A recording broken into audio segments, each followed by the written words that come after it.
시간은 화학 결합의 형성에 대해 미리 살펴보도록 하겠습니다. 자, 우리 주위에 있는 이 공기 속에는 말이죠. 질소, 산소, 아르곤, 이산화탄소와 같은 이러한 물질들이 포함이 되어져 있습니다. 그런데 질소와 산소는 각각 두 개의 원자가 결합해서 질소 분자, 산소 분자를 만들게 되고요. 탄소 원자 한 개와 산소 원자 두 개가 결합하게 되면은 이산화탄소 분자가 만들어지게 됩니다. 그런데 공기 속에 있던 이 아르곤이라는 물질을 곰곰이 살펴보니까 원자들이 서로 결합하지 않고 아르곤 원자 한 개로 존재한다는 것을 알 수가 있습니다.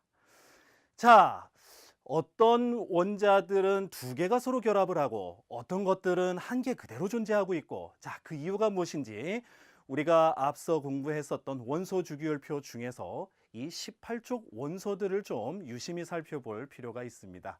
이 18족 원소에는요, 헬륨, 네온, 그리고 앞에서 얘기했던 아르곤 등이 포함되어져 있습니다. 자, 그런데 이 18족 원소는 말이죠, 다른 원자와 결합하지 않고 한 개의 원자로 존재한다라는 특징이 있습니다. 좀 더 자세히 살펴보면요, 이 18족 원소, 즉 헬륨, 네온, 아르곤 같은 경우에 이 원자가 전자수가 0이다라는 특징이 있습니다. 자, 여기에서 원자가 전자수라는 것은 말이죠, 이 원자의 제일 가장자리, 제일 외곽 껍질에 있는 이 전자 중에서 반응에 참여할 수 있는 전자수를 바로 원자가 전자수라고 얘기하는데, 그게 0이다라는 것은 반응에 참여할 수 있는 전자가 없다라는 얘기가 되겠죠.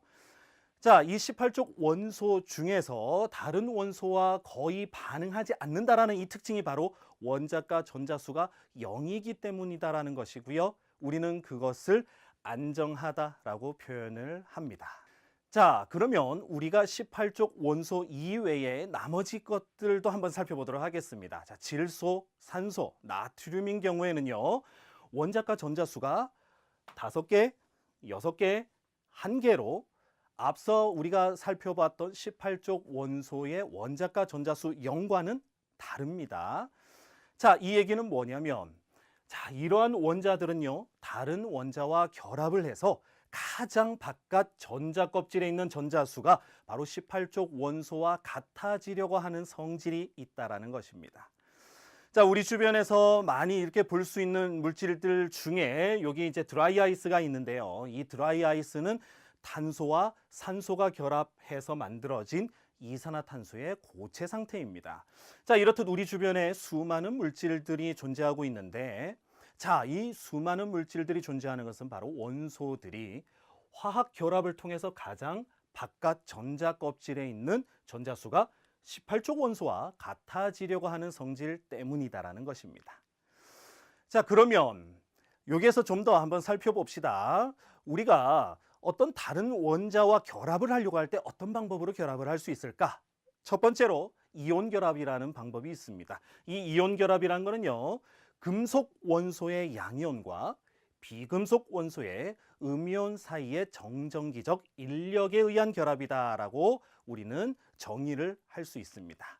자, 좀 더 살펴보면요, 이온 결합 물질은 수많은 양이온과 음이온이 이온 결합을 형성을 해가지고 3차원적으로 둘러싸여 있는 이런 결정들을 만들 수 있는데, 우리 주변에서 쉽게 발견할 수 있는 것이 바로 소금이에요. 이 소금은 염화나트륨이라고 하는데, 바로 양이온에 해당하는 나트륨 이온과 음이온에 해당하는 염화 이온이 수많은 양이온, 음이온들이 이온 결합을 형성해서 만든 결정이 되겠습니다. 자, 그래서 이러한 염화나트륨과 같은 얘들이 염화칼륨, 염화칼슘, 산화마그네슘, 황산나트륨, 염화알루미늄 등이 여기에 해당하는 결합이 되겠습니다. 자, 이온 결합을 좀 더 살펴보면요, 나트륨이라는 것은 가만히 살펴보니까 가장 바깥에 제일 가장자리 그 전 껍질에 있는 이 전자 한 개를 잃어버려서 나트륨 이온이 되기가 쉽다라는 특징이 있고요. 염소라는 것은 반대로 전자를 한 개 얻어서 염화 이온이 되기 쉽다라는 이러한 특징들이 있습니다.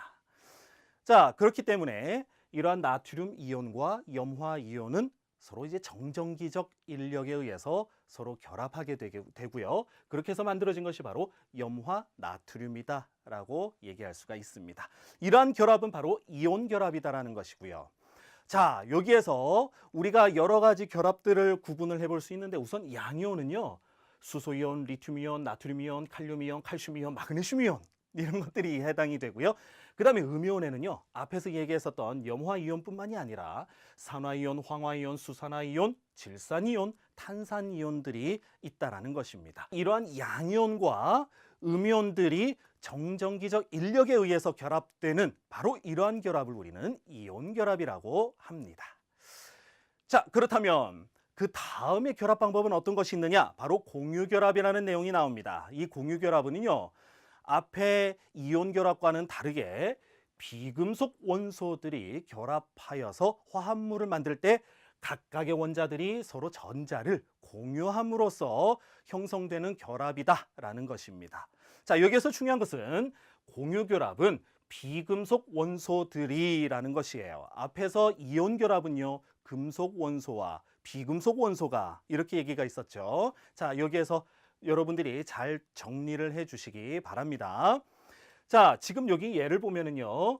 비금속 원소와 비금속 원소가 서로 전자를 공유해서 연결이 되어 있습니다. 결합이 되어 있어요. 이러한 결합들이 수소, 질소, 산소, 이산화탄소, 물, 설탕, 메테인, 암모니아, 염화, 수소 등이 이러한 공유결합이다라는 것이 되겠습니다. 자, 좀 더 자세히 보면은요. 우리가 서로 이제 전자를 공유해 가지고 결합을 할 때, 자, 두 개의 수소 원자가 전자를 한 개씩 서로 공유해서 수소 분자를 이렇게 형성하는 방법이 있습니다. 자, 여기에 한 개의 산소 원자가 두 개의 수소 원자와 전자를 공유해서 물 분자를 또 형성하기도 합니다. 자, 그런데 이런 공유 결합을 할 때, 전자를 공유할 때에 세 가지 방법을 우리가 이렇게 정리를 해볼 수 있습니다. 즉, 두 원자 사이에 전자쌍을 한 개 공유해서 이루어지는 결합. 앞에서 얘기했던 수소 분자가 여기에 해당이 되겠고요. 자, 이중결합이라는 것이 있는데 이것은 전자쌍을 두 개 공유하여서 이루어지는 결합이 되겠습니다. 바로 산소 분자가 여기에 대표적인 예가 되겠죠. 그리고 삼중결합이라는 것은 그렇죠. 벌써 아는 친구들이 있네요. 전자쌍을 세 개 공유해서 이루어지는 결합인데 질소 분자가 여기에 대표적인 예가 되겠습니다. 자, 그래서 중요한 것은 공유결합을 할 때의 단일결합, 이중결합, 삼중결합일 때 수소 분자, 산소 분자, 질소 분자가 각각 대표적인 예가 되니까 이 결합 방법과 대표적인 예를 잘 연결하여서 기억해 주시면 좋겠습니다. 지금까지 화학결합의 형성 미리 보기였습니다.